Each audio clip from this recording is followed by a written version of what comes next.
Kia ora team, and welcome to Big Boys Boxing, where we're all about exactly that. The big boys. With big knockouts. And the big fights. So let's get into this.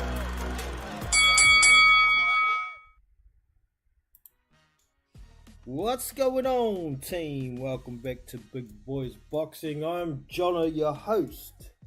And as per usual, just let me get a couple of things sorted. We got a bit to chat about today. Could be an early Christmas for our heavyweight fans. Booyah! Alright. I am in the chat and Tekaphobe is already with us. Hello, Tekaphobe. I'm not hearing any audio. Give me a sec.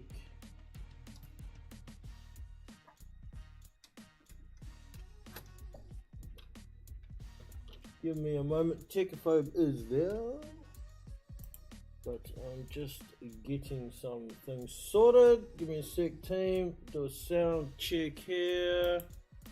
But I'm just getting some things. That's working. Alright, so next we want to drop a link for anybody who may like to join. Let's get that sorted. Can only read chat here. I can't. Oh, maybe I can write. Hold on.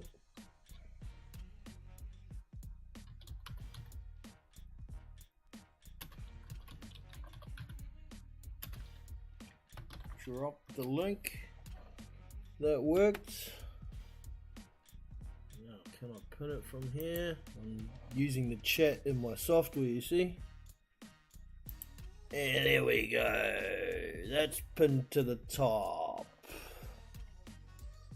So there's a link to join for anybody who may like to jump on.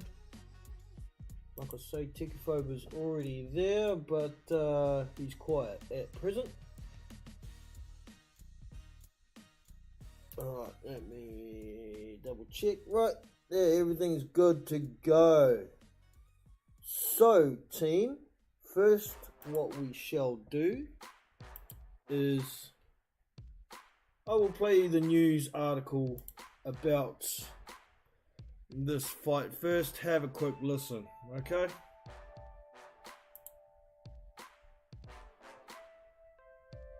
"2023 has been a great year for boxing. Combat sports fans have been able to enjoy fights involving some of the best fighters in the world, and it looks like there will still be some more interesting bouts before 2024. Former heavyweight champions Deontay Wilder and Anthony Joshua could make their return to the ring in the boxing event that is scheduled to take place in Saudi Arabia on December 23rd. The event hasn't been made official yet, but promoter Eddie Hearn admitted that the plans are to include the American and the British fighters on the card.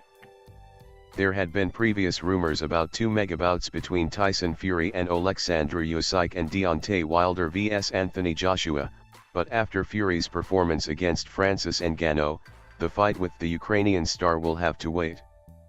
There had also been talks about a clash between Wilder and Joshua, but Hearn said he would be interested in seeing them fight next year, although he didn't mention a specific date. Wilder and Joshua's opponents revealed. Wilder has been inactive for more than 1 year and Joshua seems far away from his old version that knocked out every single opponent. Hearn's idea is to put both fighters in front of good opposition, but in fights where they should come out on top. That would help in the build-up of a potential mega fight between the two heavyweights. Boxing journalist Dan Rafael revealed that Wilder will face Joseph Parker, while Joshua will share the ring with Otto Wallin. If those fights are finally made official, Wilder and Joshua would be expected to emerge victorious. Parker is a good fighter, but Wilder's power could prove too much for the New Zealand boxer, while AJ has faced tougher rivals than the 32-year-old Wallin. Wilder himself, Ruslan Bekmambetov, Haile Ijong, Martin Bacol, or Filip Hrgovic would be very dangerous for Joshua, and Hearn doesn't want to run the risk of losing money in partnership with his Saudi partners. There will also be a third big attraction on the night, as the light heavyweight champion Dimitri Bivol is also expected to feature in the card to face Richard Rivera. Wow, I've just noticed my Discord server is deafened again. Somehow, I don't know how it's doing this. Mute people, hold on, I'm just trying to find the thing to unmute it. God damn it. All messages. Server settings. God damn. Don't know why the server is deafened. That's weird. I don't know how to undeafen it. What do we got here? Server boost, invite people, server settings. Is it in there? Why the fuck is the server deafened? I don't know how this shit happens. All messages. What the hell?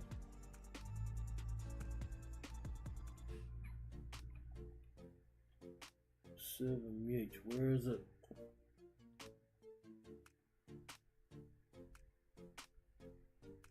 Server name. Fuck's sake.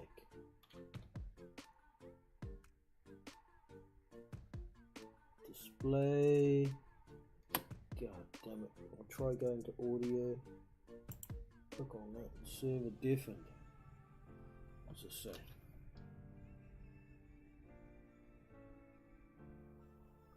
This channel has special permissions to listen to it. You'll need someone like a server manager, admin,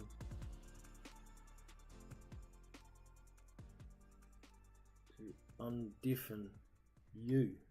I am a moderator, you stupid bloody thing.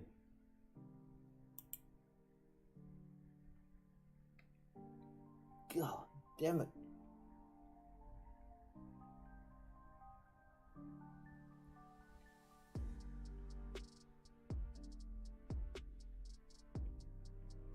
No, I don't want to watch the bloody channel. I want to unmute it. So, what do we got here? Overview, permissions, invites, integrate. I don't know how the hell this has got deafened, man.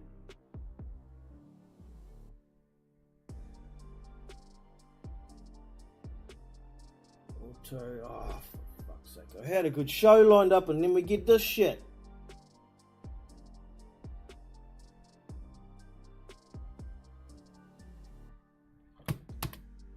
Maybe I can undeafen it with my phone account. I won't let me do it myself. Fucking ting.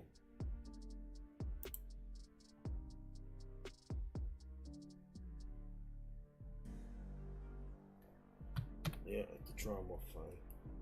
Sorry, team. Having these issues with technical difficulty these days. Christ.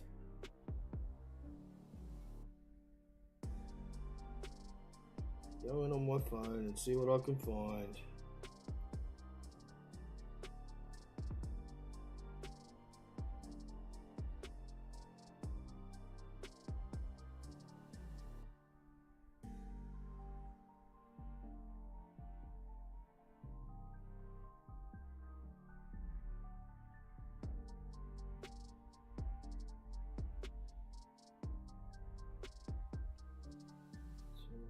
Video move to no. Server mute no. Server undeafen. Hey, I got it. I can hear you now. Techophobe. Have you got me? I don't know what happened there, man. Sorry, team. Alright, so you probably didn't hear the article, but you would have heard the news about the potential card. We were talking about it earlier. So it's looking like Anthony Joshua v Otto Wallin. I guess maybe we'll try and touch on that one before we touch on the other one. So, Otto Wallin and Anthony Joshua. I know there's a lot of people saying Wilder and Joshua on the same card. Why can't they just fight? And I understand that point of view, but for me, the anticipation for that fight has long passed. When those guys were both champions, that's when the fight damn well should have happened, but it didn't. And honestly, at this point, I don't really care if I see Joshua Wilder immediately, as long as I see it before the end of their careers. I'm happy with all that. So, I can see because the Saudis have pulled out, they want to build the fight a little bit, make it look like that they've earned a potential fight against each other. It's a big money fight, but we've got Wallin and Joshua by the looks of it, and Anthony Joshua, I can see why he's doing this too. Otto Wallin has that number 2 IBF spot. It's well known that once the undisputed fight happens, that the IBF belt is going to be stripped. So it's going to be the number 1 and the number 2 in the IBF fighting. Currently, we've got Wallin at number 2. If Joshua can get in there and take that spot, then he fights Hrgovic for a title. That makes sense to me. So what do you think about that fight, Tekaphobe?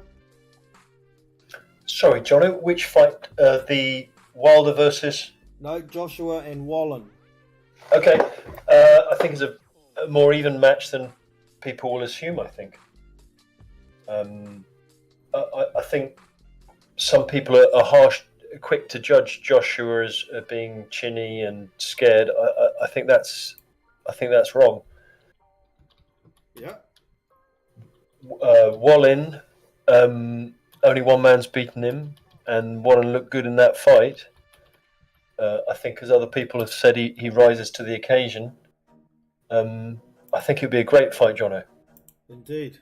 I also think it's a much better fight than everybody's thinking, and everyone always says, Wallin's been living off that performance against Fury ever since, and nobody mentions anything about the rest of his career. So, it's a bit dismissive to me. I'm just bringing up Otto's.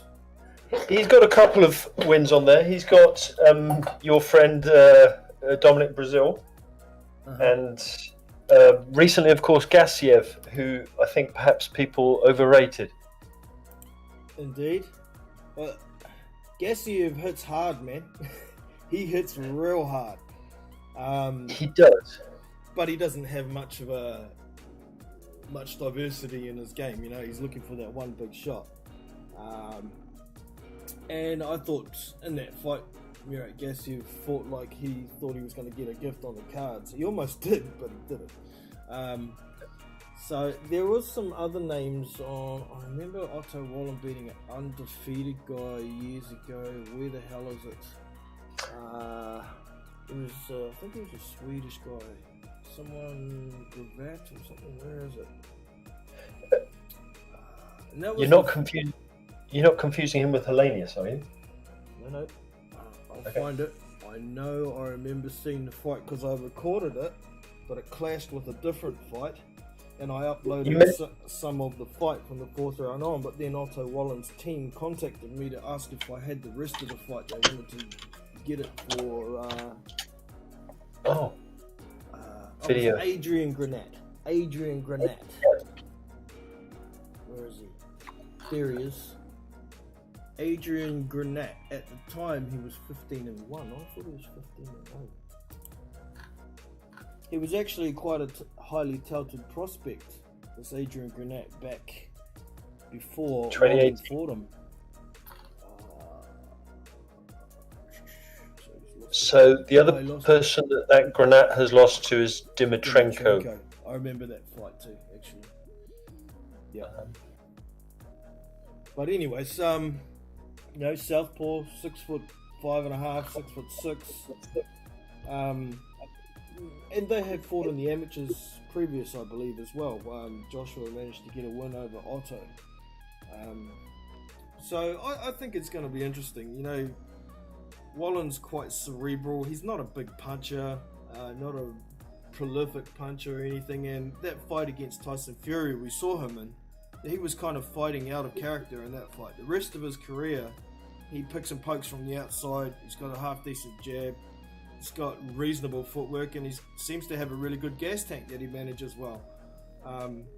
So we'll see what happens. And I think, to a degree, Joshua, he isn't the Joshua of old, but he still hits hard enough. That shot that he knocked Hellenius out with, I think, would knock most heavyweights out with. It was a really good shot in the end. But I think he's got problems with confidence in himself as more than anything at this point. But I don't think Wallen's got that much power to pose enough threat to make him worry too much at the same time. I think it's just going to be a pure boxing match. I think it'll go the distance. And I'm not picking a winner as yet myself. Anything to add on that one, Tekaphobe? I thought on your server you put a short video and it raised an interesting point. Just the only thing I can think to add to your comprehensive description there. They said Otto Wallen, he normally fights in quite a reserved way, almost a sort of win on points way from the off, boxing intelligently, trying not to get hit too much, nicking the rounds. Yep. But against Otto, against Tyson Fury, he came out all guns blazing. So a question in my mind would be, does he do that because it's a taller opponent, or does he do that in response to Tyson's Fury game at the time was to pick people off, win on points sort of thing? That's an interesting comment there. I can't remember the very start of that fight. Did Otto Wallen come out strong, or did he just start trying to pour it on once he cut Tyson Fury? I think he just from recollection of a fight I guess I've seen once. I think Tyson Fury started popping his jab on him and moving about and being somewhere else. And when he got the cut, he certainly turned it on. And even at the end, last round, he was still giving it. Oh, he was going for it, right? Yeah, once he saw that blood, the funny bit was even when they were in a clinch, you see Otto rubbing his glove on the cut on purpose. Dirty bastard. But you got to fight to the ref and do what you want to do to try and win, and he was certainly there to try and win. So a lot of heart, if he manages to get Joshua in some kind of trouble, I think we'll see that kind of Otto come out again. But that was the day his father died. Otto Wallen's father died that day or that week. That week, yeah, it was that week. So maybe that sort of encouraged him to do his best. I remember a post-fight interview, not in the ring or anything with Otto, but he was talking about his father, and his death was quite abrupt from memory. It wasn't expected, and he was hoping that his father would get to see him at least challenge for a world title. So maybe there was an element of inspiration, kind of like Buster Douglas against Mike Tyson, with his mother dying a week before the fight and all that sort of thing. I don't know, but I think it'll be an interesting fight, and I'm looking forward to it if it actually gets made. There are a few promotional issues that are going to be a problem for the potential fighters on this card, but we'll see when it gets closer to it. Big amounts of money can amazingly get deals to be made rather quickly sometimes, so we'll see. Who manages Otto? He's Salita. Dimitri Salita, yeah. So he's not too bad because he probably won't have network obligations. Joshua obviously fights on DAZN exclusively. Wilder apparently doesn't have any promotional ties anymore, so he's free to do. Same with Parker, so they're all right. But the other ones are Martin Bacoli with Boxer. I don't know. Surely Ben Shalom, if the amount of money's right, he'll let his fighter go onto the zone. I assume it's going to be a DAZN show, but I know they had some weird distributions for that last card, didn't they? They had DAZN for quite a lot of global, but nothing in America for them. It was all on ESPN. Then they had TNT in the UK, so it's all over the place. Yeah. What a fantastic name the Saudis are making for themselves in no time at all. Oh, they're trying to get a lot of eyes on their country, obviously. There's a lot of people who don't like what's going on in Saudi behind the scenes, but they try to put out a glamorous, rich, no crime, like to portray that's how they are, but we all know about their stance on women and lots of things over there as well. So there's lots of issues that Saudi has that they're trying to cover up at the same time, I think. But it is what it is. It's not my country. I'm only watching the boxing there, so that is all for that. Yep, but it's fast becoming a mecca of boxing, no pun intended. Yes, indeed. Hold on, I'm just looking at a message here. Stream still. I hope it's still running okay. Hopefully it's running okay. I can't tell at the moment, but anyway. Alright, so the next one down was Parker v Wilder. I can't really see the logic behind this one. If Wilder's trying to get into a position or something, I can't really. Let me just bring up the rankings here and see where Parker's sitting. I know he got boosted after that Simon Keane knockout. Rankings. We just go BoxRec results. No, we don't go there. We go to boxing scene, and we've got rankings, official rankings. That's the one we want. So the WBC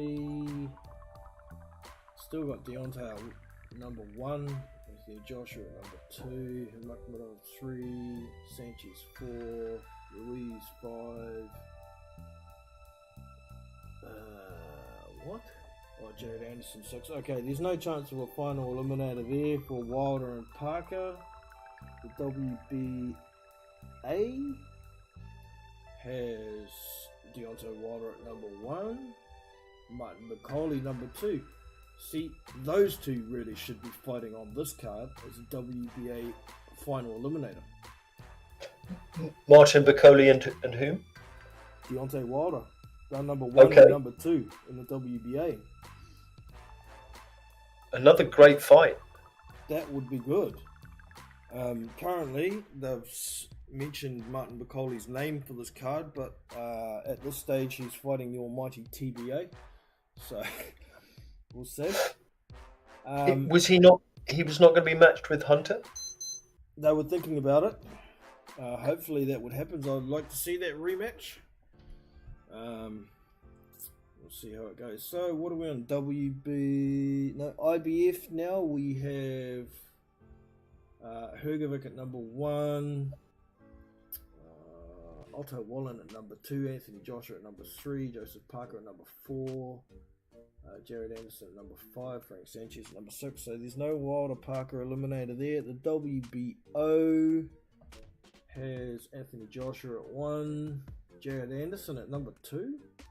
That's a bit high. Frank Sanchez at number 3, Andrew Ruiz at number 4, Deontay Wilder at number 5, Joseph Parker at number 6. So they could call it a WBO eliminator, but not a final eliminator. So the winner of it would fight somebody else who would fight. What have we got? Anthony Joshua, Jared Anderson, Frank Sanchez, and Andy Ruiz above those guys. So really, I'd imagine something like Jared Anderson versus Frank Sanchez. And I hear that fight might actually be being spoken about right now.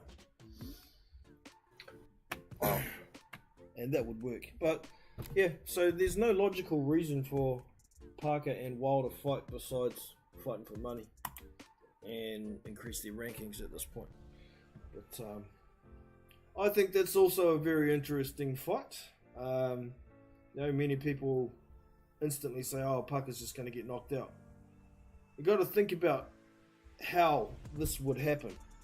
Parker's never been knocked out with one punch. He got worn down big time by Joe Joyce, who put on a lot of pressure, threw a lot of punches, and wore Joseph Parker down. Deontay Wilder doesn't do that to fighters. He don't wear people down. So I don't think the gas tank's going to be a problem for Joseph Parker in this fight, depending on whether he comes in.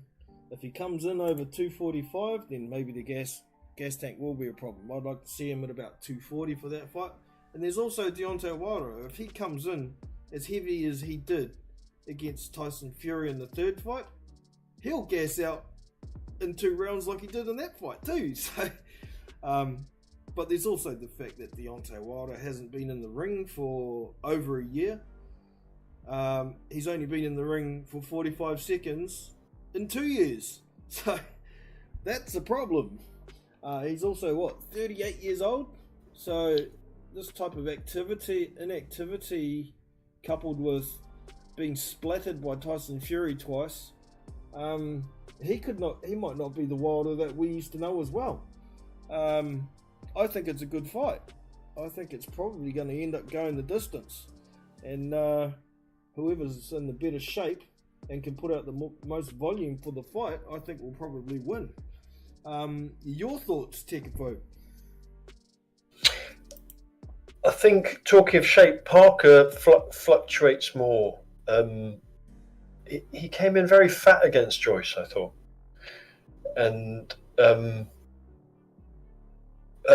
again, you've covered most things. I think Parker, I guess Joyce did it as well in his last 2 fights against Zhang. He sort of tried the wrong tactics for what he was doing. I think Parker against Joyce tried just to... he really laid it on Joyce to no effect.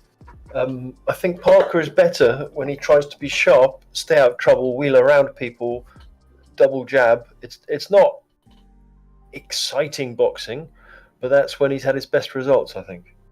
I totally agree with you. When he tries to fight sharp, use his feet, use his hand speed, he does look a lot better. It seems that he's been coaxed into putting on this weight. Someone's telling him that he punches really hard, and he's standing there trying to slip punches, roll shots, and throw one big shot over the top. That was never going to work against Joe Joyce when you don't hit hard enough.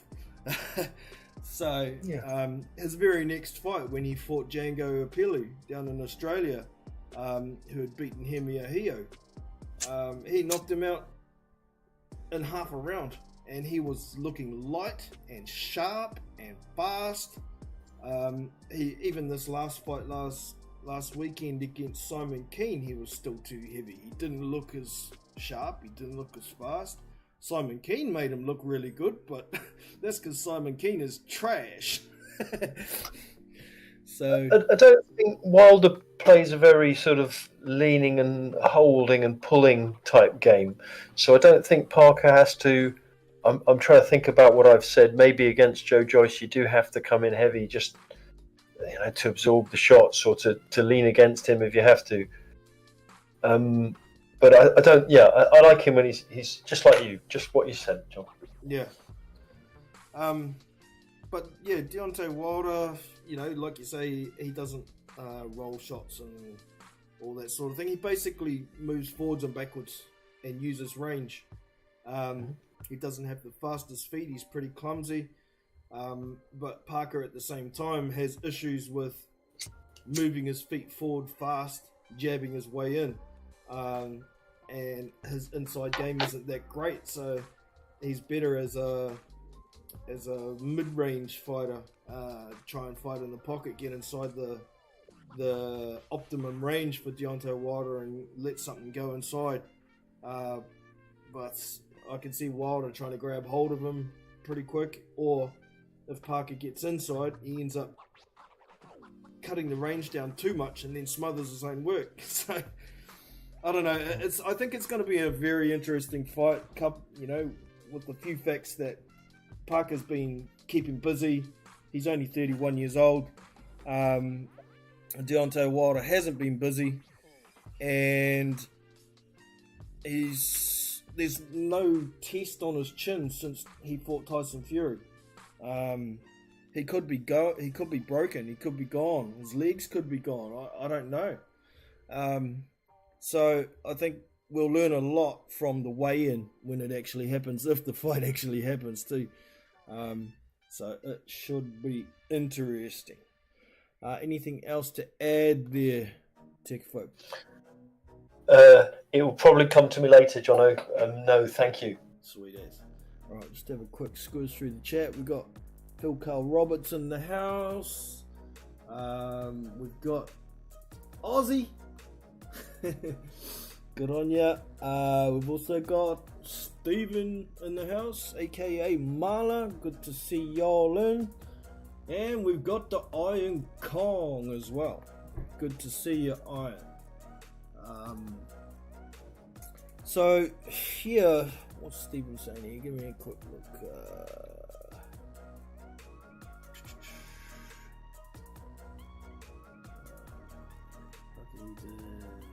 Doesn't have to blah blah blah. There we go. Yeah, okay. Agreed, Stephen. Agreed indeed.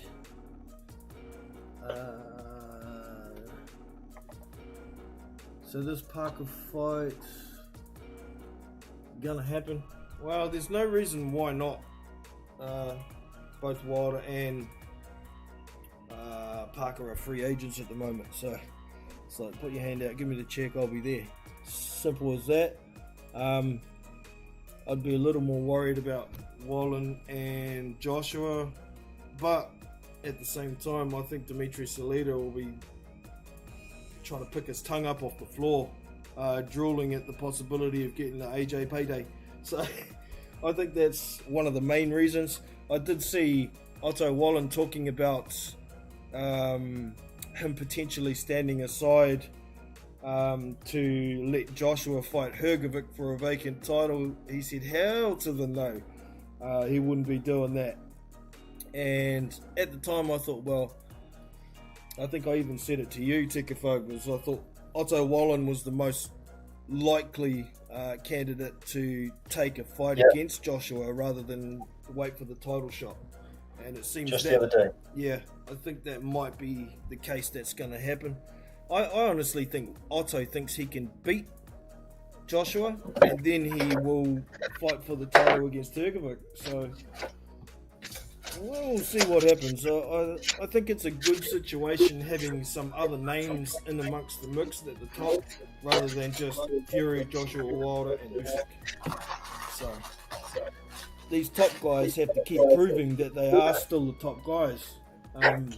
People like Deontay Wilder being out of the ring, or being in the ring once for 45 seconds in 2 years.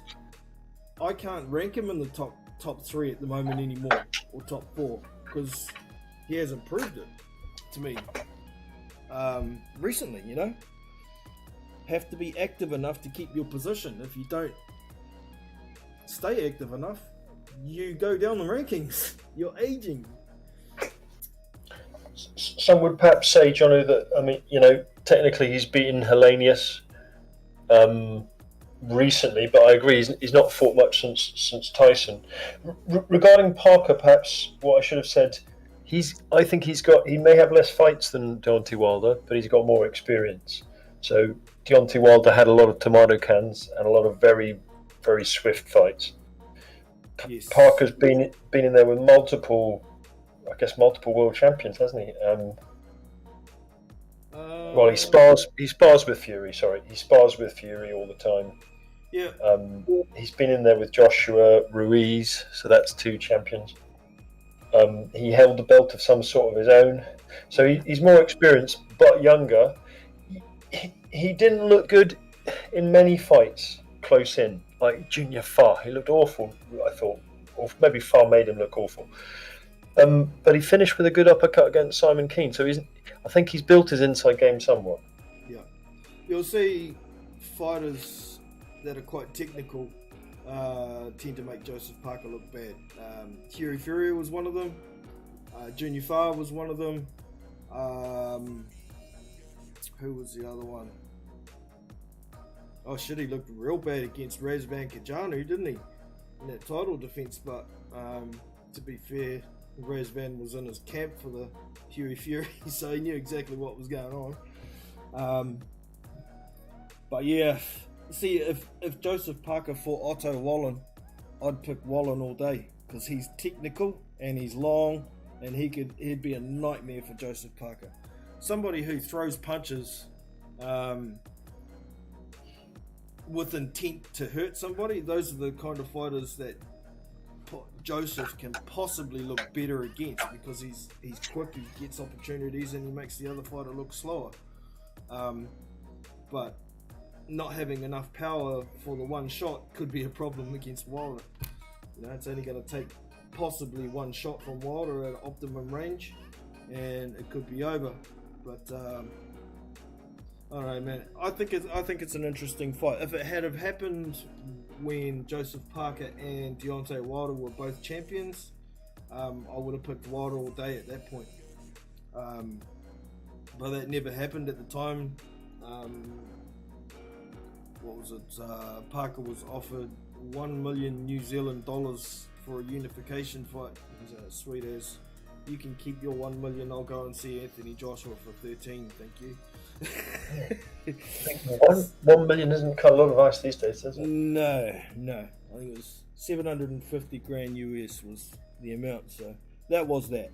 But I don't know. I like it.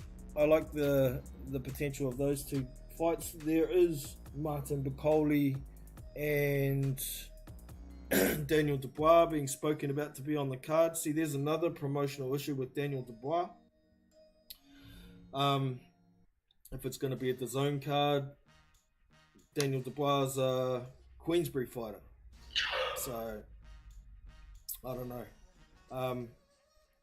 There are some rumours going around about who Daniel Dubois might fight. I can't remember off the top of my head. What I do remember is it's someone that I didn't want to see him fight. There was 2 names, I can't remember who they were.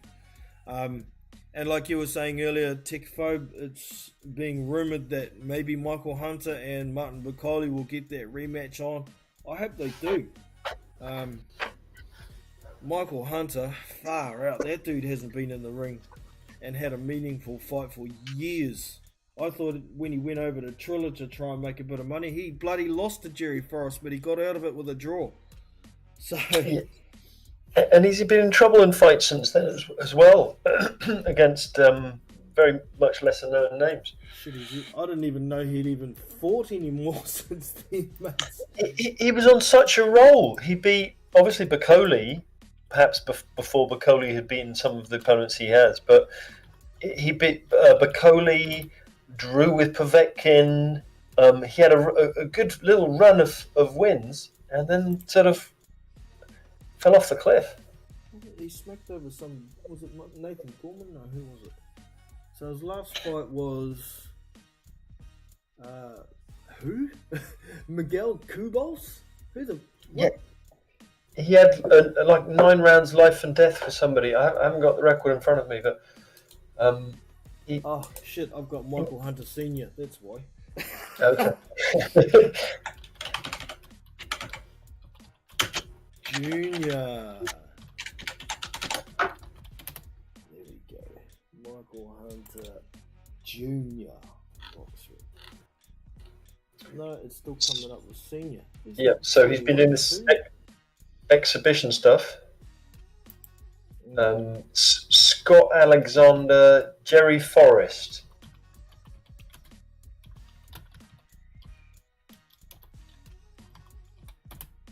Scott Alexander. Actually, I think I remember seeing that fight. Or was it even televised? Yeah, so there's some sort of exhibition. I don't exactly know what the format is, but there's an exhibition type of boxing in the US which has got a lot of the fighters, and you only fight one round with one opponent, and you switch opponent. Okay. But on Michael Hunter's list of fighters he's fought, the period when I thought he'd really arrived, he beat Yago Kiladze, who's I guess you call him a journeyman now, Martin Bakole, Alexander Ustinov, Fabio Maldonado, Sergey Kuzmin. That's the one. Sergey Kuzmin is the bald guy I was talking about. Okay, right. He was, I think, some sort of Olympian back in the day. And then he knocked drew out with Joe Joyce in one round on the amateurs. Sergey Kuzmin. Yeah, and first person to knock him down. I think. Yep. But sorry, carry on. Did slip that in there. No, I'm just saying. That's quite a good run when you've beaten in short succession Bakole, Kuzmin, and you've drawn with Povetkin. I thought he was really going to go places. He'd moved up from cruiserweight, obviously, and he lived with Usyk at cruiserweight. Yep. Or at least survived with. And then he's had a whole series of cancelled bouts and exhibitions and life and death with unheard ofs. So I think Hunter's really come off the straight and narrow. I don't know what's happened to him. I think a lot of it is he's the kind of fighter that can make a lot of people look bad as well. So, there's not a lot of money in a fight against Michael Hunter, but he could certainly make you look bad if he's on his game. But when he's not on his game, Derek Chisora might beat him. And who knows after being so inactive in the ring. But I would like to see that fight happen. But if they can't get that, why not just put Daniel Dubois against Martin Bakole? Yeah, I think that's an excellent fight as well, and quite even as well. I'd edge Bakole, Pat. Yeah, man, I think Bacole's actually underrated. He hits really hard. He's got a hell of a chin. His hands are actually quite fast. I'd just like to see him lose a bit more weight before fights. This last fight where he was 300 pounds, apparently he was injured and couldn't train properly, so there's at least a bit of an issue there for that. And he also got stung in the mouth while he was fighting Carlos Sagan by a wasp. So he's actually done pretty well to get rid of the old fella in 4 rounds there with all those contributing factors. He looks like he's got real power because Takam's quite durable, and again Takam was stopped, wasn't he, this time? He had that against Joyce as well. Takam always looks to be in trouble and is stopped a little bit early. Okay, yeah. But I think Bakole, it didn't hit him with a whole heap of shots. It was just, I think Bacole's got serious power. He does. Yeah, if he can drop a bit of weight and get down to, say, if he fights at about 260, he might have a bit quicker feet too, without losing too much power or durability. I think 260 is a very good weight for him, yeah. Yeah. I didn't actually do a review of that fight, Iron Kong. There wasn't really much to say. I watched it. It was a clean sweep. 120, 108. There was a few counters in there that Tabiti was trying to land. He did land a few counter shots, but nothing phased Justice Huni. He just kept coming forward. It was more of a phone booth fight than anything. The variety of punches, the speed, and the accuracy of Justice Huni. He had it all over Tabiti. I think there was maybe 2 rounds in there that you could have thought about maybe giving to Tabiti, but I didn't give him anything. He just wasn't throwing enough. Justice is non-stop, mate. But he doesn't punch very hard, Justice Hooney, so I don't know how far he's going to go. And as I've said in the past, there is a video on YouTube of Justice Hooney getting knocked down very badly and sparring with a big right uppercut. So I'm not too... I don't know how good his chin is. He hasn't fought guys that hit really hard yet. Justice... what's his name? Joseph Goodall hits hard enough, and he got caught with quite a few good shots from Joseph Goodall in that fight, but nothing fazed him. And I can't think of any harder hitting guys.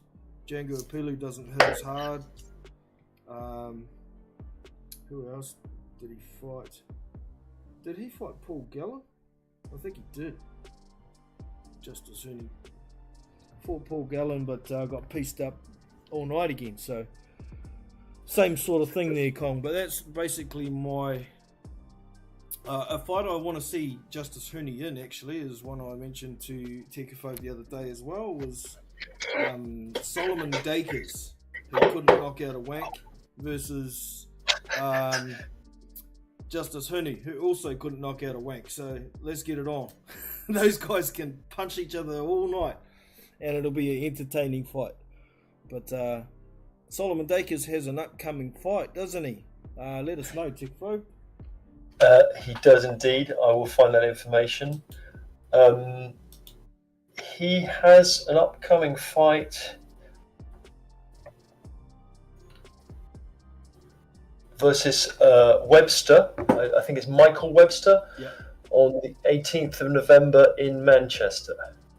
Yeah, and if y'all haven't had a look at Michael Webster, there's a quick clip on the Discord boxing chat. If you scroll up a bit, he had a fight like a week, or was it 2 weeks ago? It only lasted not even half a round. He knocked the dude over, so you can go and have a quick look at Michael Webster if you haven't seen him.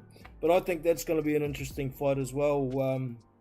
Dakers will try and box from the outside all night, and Webster will be trying to land one big shot and knock his head clean off. So it'll be fun. We haven't really seen Dakers take anything, really, have we? No. He's not had to. No. Yeah, what's his... Iron Kong says, yuck. Soul Dakers. Man is cardboard. It's cardboard plane. Okay. He's ready to get knocked off, I think is what he's trying to say. So that's what it is. Right, so I can't remember who the rumoured Daniel Dubois opponent is. I'll see if anything comes up on Google. Let me see. There was just a little speculation about Jarrell Miller. Oh, yes. They were talking about Jarrell Miller and Daniel Dubois. I don't think that's a good idea. I think Dubois will get stopped by Fat Boy Miller, Fat Pharmacy. There ain't many people, believe it or not, that I would pick to beat Miller. I've had this discussion a few years ago. I had a panel on, and we sort of had a fantasy tournament. Everybody had their picks out of the... I think we had 12 fighters we picked, and we randomly pitched them against each other. And at the time, I think there was 7 of us or something on the panel. It ended up the tournament. Jarrell Miller won it. And the dude's got a big chin. And he doesn't have a lot of power, but he just keeps coming. Even when he's not on peds and when he's fat, he still keeps coming. So, I don't know. I think Bacoli versus Miller is a better fight than Dubois versus Miller. Put Michael Hunter in there with Dubois. I think that's a more interesting matchup, to be honest. Even though, Michael Hunter's got that win over Martin Bacoli. But I've said it 100,000 times. He was injured in that fight, and Billy Nelson was, "You're not quitting, keep fighting. He couldn't lift his arm because his shoulder was dislocated and got stopped. So, if they had a rematch, I'd be picking Bacoli to win that, but at the same time, I'd much rather see Miller and Bacoli. Those two, the style matchup intrigues the shit out of me. What do you reckon? I think Miller's a handful just because of his work rate. He's like a better version of another guy who I mentioned to you was fighting. He's like a better version of Kaunaki. He's got more power than Kaunaki. He's a bit more technical than Kaunaki. He plods forwards a bit like Kaunaki, Miller, Yep. but he's got a great chin. Nobody seems to have phased him at all. He pauses for a second if you hit him, and then he goes back on. Yeah. I think he would frighten Dubois. I think Dubois, from a psychological point of view, Dubois wouldn't enjoy that. No, that pressure, it gets to a lot of people, particularly big punchers. It seems to be a problem for that pressure style. Even when Miller was going to fight Joshua, I was like, ooh, I don't know if this is such a good idea, Joshua, because that type of fighter that could give him real trouble. So, We may be... Sorry, mate. Where you go? I think he was just a little lucky that Miller popped dirty for that one anyway. But carry on. Are we maybe not... he was fighting Lucas Brown last, maybe fighting a younger opponent or an opponent who was kind of more currently in the top few. He'd struggle more, Miller, than... Yeah, probably. You're probably right there. Indeed. Okay. Well, I'm just trying to find... Yeah, Jarrell Miller, Daniel Dubois. I don't think Frank will let that happen. But I think Ben Shalom will definitely let Miller in there with Bacoli. And then I don't think Frank would be afraid to put Dubois in there with Hunter. So he doesn't hit really hard. He's certainly got the potential to make him look bad, but I think Dubois has enough power to be able to one-shot Michael Hunter if he can get to him. Not so much with Miller, so it's just my thoughts anyway. Everybody's got them. I don't think Michael Hunter's style is one that ages well. I basically haven't seen him fight in a proper fight for a good few years. He's 35 now, Michael Hunter.